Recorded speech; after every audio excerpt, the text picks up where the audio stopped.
Friends, welcome back. तो friends, अभी का वीडियो है व्हाट अ रिप्लाई जयशंकर। उत्तर में मैं, दक्षिण में मैं, पश्चिम में मैं विश्वव्यापी हूं, मैं भारत हूं। अरे वाह, मजा ही आ गया। अब देखते हैं कहां बोला, कब बोला। तो वीडियो शुरू करते हैं। वीडियो शुरू करने से पहले अगर आप चैनल पर नए हो और आपने अभी तक सब्सक्राइब नहीं किया है तो जल्दी से पहले सब्सक्राइब के बटन बेल आइकन को क्लिक कर लो ताकि आपको हमारे सारे न्यू वीडियोस के नोटिफिकेशन मिल जाएं जैसे हम अपलोड करें। अगर आपको वीडियो पसंद है प्लीज लाइक एंड शेयर। चलिए शुरू करते हैं। So I'm universal. I'm India. So I'm universal. I'm India. I think No, I'm part of the East. I'm part of the South. I'm part of the West. I'm universal. I'm India. I'm India. अरे वाह। but it's also important to remember that we also need to talk to those who don't share our values. It's we have a neighbor who don't share our values, definitely, but we need to talk to overcome the huge security challenge. And so, as we try to promote and strengthen the values among like-minded, we also need to talk to those who don't necessarily do so. I said, name a war between two democracies. ये कौन है? US के। And here's where Pakistan and India have to make sure I'm never wrong. So I can't think of a war between two democracies. Can you? Because we'll find a way through the rule of law and trading and working our problems out. And when you got a land dispute, you work it out. Well, China's not working it out. They're building military bases on islands in dispute. Kashmir. You got two democracies, two very good allies. Oh, अच्छा। India, over 1 billion people. You got China, who's trying to shut down everything close to democracy. And India, you're moving forward. You're having elections. You got your problems like we do at home. But you've chosen the democratic path. When it comes to Kashmir, I don't know how it ends, but let's make sure that two democracies will end it differently. And if you can prove that concept here, then I think it's probably the best way to sell democracy. Don't worry, Senator. One democracy will settle it. And you know which one. Yes, India. Don't worry, Senator. One democracy will settle it. And you know which one. Very good. This was a fantastic video with a fantastic reply by Jaishankar ji. Very good. अच्छा, मुझे ये बताओ, पहले तो मुझे बताओ कि ये वो ताइवान की थी क्या? मुझे तो वही लगा कि चाइना को इनडायरेक्टली बोल रही है। मुझे नहीं समझ में आया कि डायरेक्टली आप क्यों नहीं बोल रहे। अगर जिससे प्रॉब्लम है तो बिना नाम लिए हम लोगों को कंफ्यूज करो कि किसकी बात कर रहे हो। और फिर दूसरी बात ये है कि जो यूएसए के थे सेनेटर, वो कौन सी जगह के सेनेटर हैं, और ये एक रिपब्लिकन है वो। ओ, रिपब्लिकन है। वही मैं कुछ सोच रही हूँ कि भैया जिस तरह से वो बोल रहे हैं, आपने इस टॉक्स में कश्मीर को लाए ही क्यों?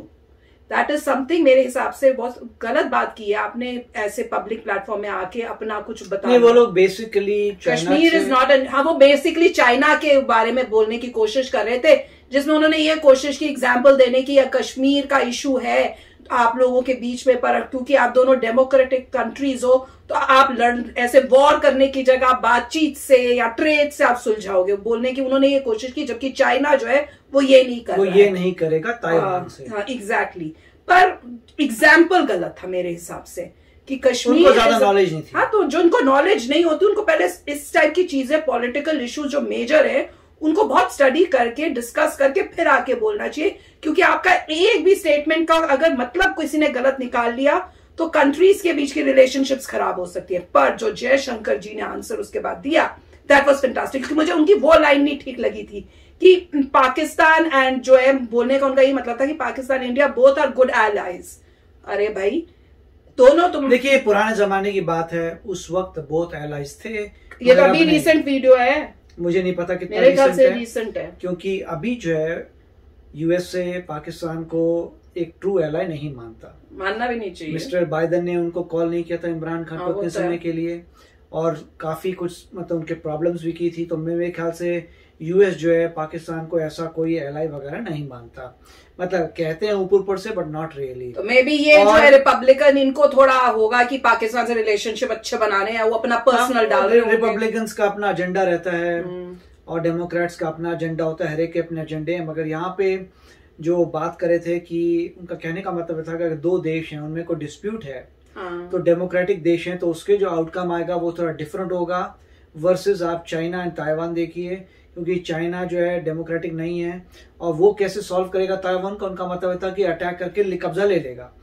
मगर मिस्टर जयशंकर ने फिर उसको बोला कि हमें ये तो पता नहीं दो डेमोक्रेसीज कैसे सॉल्व करेंगे, मगर एक डेमोक्रेसी डेफिनेटली सॉल्व कर देगी। और वो हंस रहे थे, उनको भी पता था मतलब क्या है, तो वो ठीक है। मगर यहाँ पे मेरे ख्याल से पाकिस्तान तो कभी सॉल्व कर ही नहीं सकता, वो तो प्रॉब्लम्स ही क्रिएट कर सकता है। वो उनका फोकस मोस्टली चाइना पे था, तो मुझे लग नहीं रहा कि इतना रिसेंट है ये। मुझे तो लग रहा है क्योंकि मैंने कमेंट्स बहुत कुछ एक दो महीने पहले सुना था। रिसेंटली अगर लिंडसी ग्राहम कह रहे हैं कि दोनों एलाइज हैं तो मेरे ख्याल से उन्होंने एरर की है। मगर ये भी याद रखना पड़ेगा जो ऑपोजिशन है वो हमेशा जो है जो रूलिंग पार्टी से अलग रहती है, तो ये गलत ही बोलेगी। क्योंकि डेमोक्रेसी में अगर आप जो रूलिंग पार्टी है उसका लेके आएंगे तो वो एक तरफ से दिखाएगा दोस्ती इंडिया से और ऑपोजिशन वाला हमेशा अपोज करेगा, और वो इमीडिएटली अगर ऑपोजिशन वाला बन जाता है टॉप में तो वो आपके साथ हो जाएगा, दूसरा अपोज करेगा। तो वो तो गेम चलती है डेमोक्रेसी में, वो तो मिस्टर जयशंकर को पता ही था। मगर मुझे लग रहा है इतना नया नहीं होगा, क्योंकि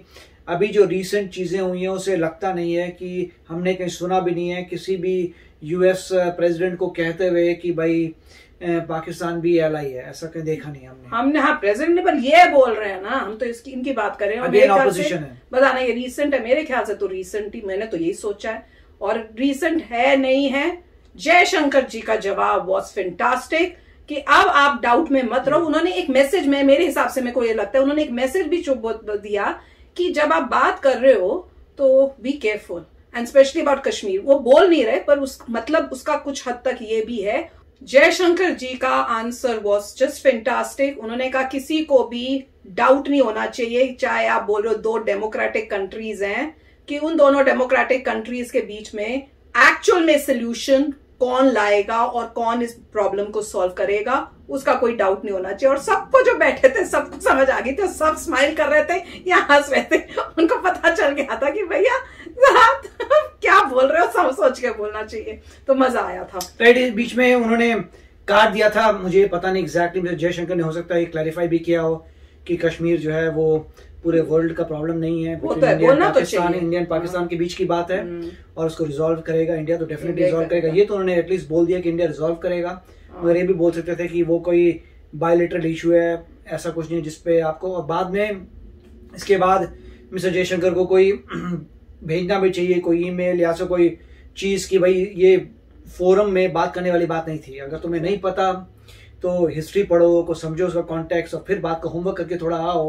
मगर ये टॉपिक नहीं है जिसको तुम फोरम में लेके आओ। वो तो है, पर मेरे ख्याल से he was being polite also, और इनडायरेक्टली मैसेज भी दे दिया क्योंकि सबके सामने ऐसा लग रहा था वो मिस्टर जो ग्राहम है वो इनोसेंट है, उनको समझ नहीं आ रहा था। मेरे को तो यही लग रहा था कि उनको इसके बारे में एहसास नहीं था शायद कि इन चीजों को नहीं बोलना चाहिए। मुझे तो यही लग रहा है। आप पॉलिटिशियन हो, आप किसी और कंट्री के एक मेजर इशू जो इतने सालों से चल रहा है उसके बारे में you have to be aware, और उसके बाद ही बोलना चाहिए। रिस्पॉन्सिबिलिटी हर एक की होती है। वही जानबूझ के नहीं बोला मेरे ख्याल से, जो भी है, पर थोड़ा अवेयरनेस होनी चाहिए। जो भी है, मेरे को तो जयशंकर जी का जवाब बहुत ही अच्छा लगा। उन्होंने बता दिया कि एक तो मेरे को तब गुस्सा आया था कि पाकिस्तान और इंडिया को कंपेयर कैसे कर रहे हो, दो डेमोक्रेसीज हैं और उनकी भी ट्रू डेमोक्रेसी है पाकिस्तान की। मैं तो वही सोच के तब तो गुस्सा, उनकी कौन सी डेमोक्रेसी है, उनकी तो आर्मी रूल करती है सब कुछ, कौन बनेगा कौन नहीं बनेगा। तो वही था, तो वही है ना कि क्लैरिटी है नहीं, पता नहीं था, बोल दिया उन्होंने, क्योंकि उनको एग्जाम्पल एक्चुअली बोलना मेन था उनका चाइना। पर जो भी है, Jaishankar ji gave a very fantastic reply and उन्होंने वो जो बोला था कि जो विश्व के